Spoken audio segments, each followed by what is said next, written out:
Cześć, witam serdecznie, tu kanał Innymi Oczami i Paulina z tej strony. Dzisiaj przychodzę do Was z tematem, który zapewne zainteresuje wielu, a mianowicie przychodzę z tematem, komu należy się legitymacja niepełnosprawnego w Niemczech, jakie przede wszystkim są korzyści z niej, no i po prostu jak to mniej więcej wszystko wygląda i co jest potrzebne, żeby ją dostać.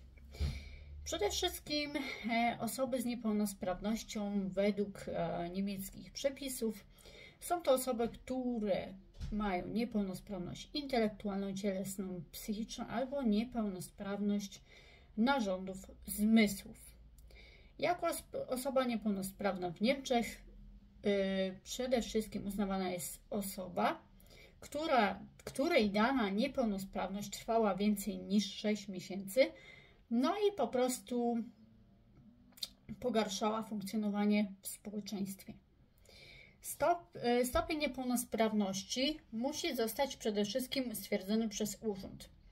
Przykładowo, jak niektórzy znają pojęcie kasa pielęgnacyjna i tak dalej, stopień niepełnosprawności z kasy pielęgnacyjnej, ale jest to stopień niepełnosprawności od 1 do 5. To jest całkiem co innego, ponieważ jest odpowiedzialna za to kasa chorych.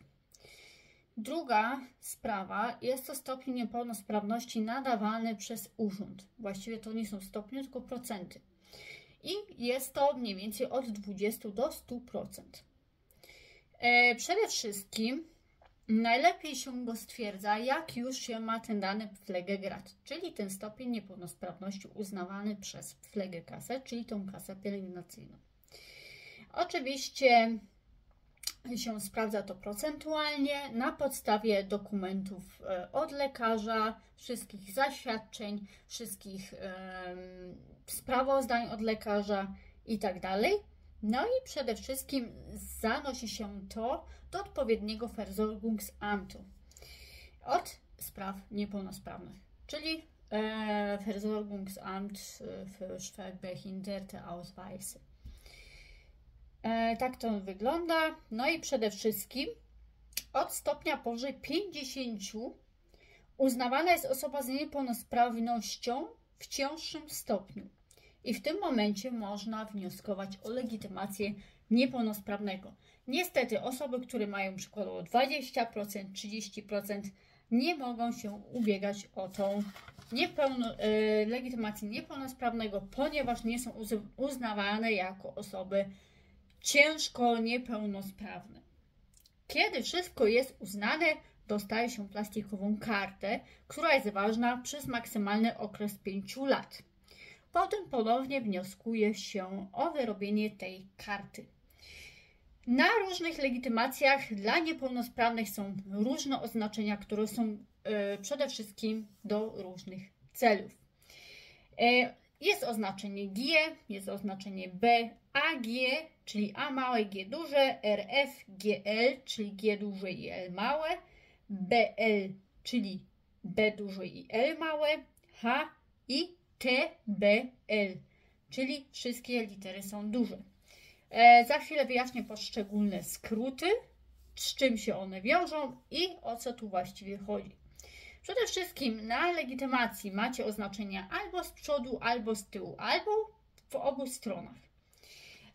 Wiele urzędów uznaje przeważnie, jak się wnioskuje o coś, oznaczenia przeważnie, które są zakładane z przodu. Powiem Wam później dlaczego, na tą chwilę. Wyjaśnię Wam te symbole. G oznacza, że dana osoba może poruszać się tylko krótkimi odcinkami, czyli tak zwany gehbehindert. B, czyli dana osoba jest zdana na drugą osobę, która towarzyszy mu na przykład w pociągu lub w autobusie, albo po prostu w sytuacjach, można powiedzieć, publicznych. Trzecia sprawa jest taka, A i G. Poruszanie się bez wózka inwalidzkiego nie jest możliwe całkowicie, czyli außergewöhnliche gehen. RF, czyli Radiofunk, jak się to mówi po niemiecku, czyli są niewidomi albo osoby, które mają uszkodzony słuch. A GL to jest druga różnica, czyli to są Gehörlose, czyli osoby niesłyszące, BL osoby niewidome, czyli blinde i H, czyli osoba, która jest zdana na innych, czyli Hilflosigkeit.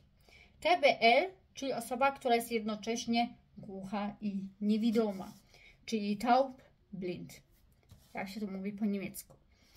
Ochrona przede wszystkim, ja pomyliłam się, przepraszam, ale tak, mam tutaj taką ściągawkę i po prostu nie napisałam sobie nagłówka, o czym miałam mówić i zamotałam się, ale przepraszam. Przede wszystkim tak, jakie korzyści płyną z posiadania legitymacji dla niepełnosprawnych, a mianowicie jest to, kiedy osoba niepełnosprawna jest zatrudniona w danej firmie, ma tak zwany Kündigungsschutz, czyli ochrona przed zwolnieniem nawet w okresie próbnym. Ale jest taki mały kruczek, mianowicie takie coś, że ta ochrona istnieje wtedy, kiedy pracodawca ma, to funkcjonuje jak po okresie próbnym. Czyli pracodawca ma obowiązek takiej osobie znaleźć alternatywne, można powiedzieć, zajęcie na danym stanowisku. Jeśli go nie ma, może go zwolnić. Dodatkowy urlop 5-dniowy, dodatkowe 5 dni, czyli przy 5-dniowym tygodniu pracy. Wcześniejsze osiągnięcie wieku emerytalnego, korzyści z ulg podatkowych przy rozliczeniu rocznym do 3700 euro. Jest też obniżka na abonament radiowo-telewizyjny dla osób, które mają oznaczenie na legitymacji RF. Kindergeld, czyli zasiłek rodzinny, może być pobierany w wieku nawet powyżej 18 roku życia. Obowiązuje nawet uprawnia ta legitymacja do przejazdu bezpłatnego komunikacją miejską na terenie całych Niemiec. Przy symbolu AG odpada albo zostaje obniżony podatek, tak zwany Kraftsteuer, czyli podatek od mocy silnika samochodu. A propos Kraftsteueru, powiem Wam tak, jeśli macie stare auto, starsze, można powiedzieć taki 2014 rocznik, albo jeszcze starsze, ma ono 200 koni czy ileś tam, no to zapłacicie duży Kraftsteuer. Im młodsze auto, im mniej koni, zapłacicie mniejszy Kraftsteuer. Czyli ten podatek od tutaj właśnie wielkości tego silnika, tak? Tej mocy tego silnika. No i przede wszystkim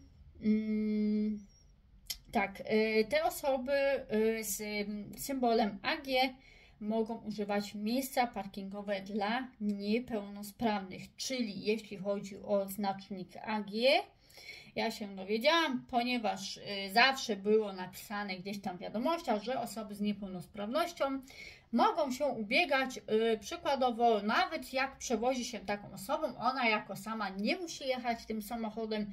Jeśli przewozicie taką osobę, nawet możecie sobie wykorzystać. Składacie wniosek do pewnego urzędu od komunikacji i ruchu i przede wszystkim wnioskujecie o to, żeby dostać plakietkę dla osoby niepełnosprawnej, która upoważnia właśnie do parkowania na tych miejscach dla osób niepełnosprawnych. Do czego upoważnia jeszcze legitymacja niepełnosprawnego? Przede wszystkim do zniżek, nie wiem, na basen, do zoo, do jakiegoś innych parków w centrum rozrywki, o ile to jest uwzględnione, bo nie zawsze tak jest, bo przykładowo byliśmy na Wesołym Miasteczku, które było przyjezdne i niestety nie uwzględniało tej legitymacji dla niepełnosprawnych. Ważna informacja jest taka, że do końca tego roku Komisja Europejska ma rozpatrzyć oczywiście zadanie na ten temat legitymacji unijnych, ponieważ jeszcze ich nie ma. Jeśli zostaną wprowadzone, będą one ważne na terenie całej Europy. Nawet jeśli my byśmy jechali przykładowo z kasłem do Polski, ta legitymacja, którą ma obecnie, niestety nie upoważnia go do zniżek w Polsce. Także jeśli Wam się taki właśnie vlog informacyjny podobał, subskrybujcie, lajkujcie i do następnego zobaczenia. Cześć!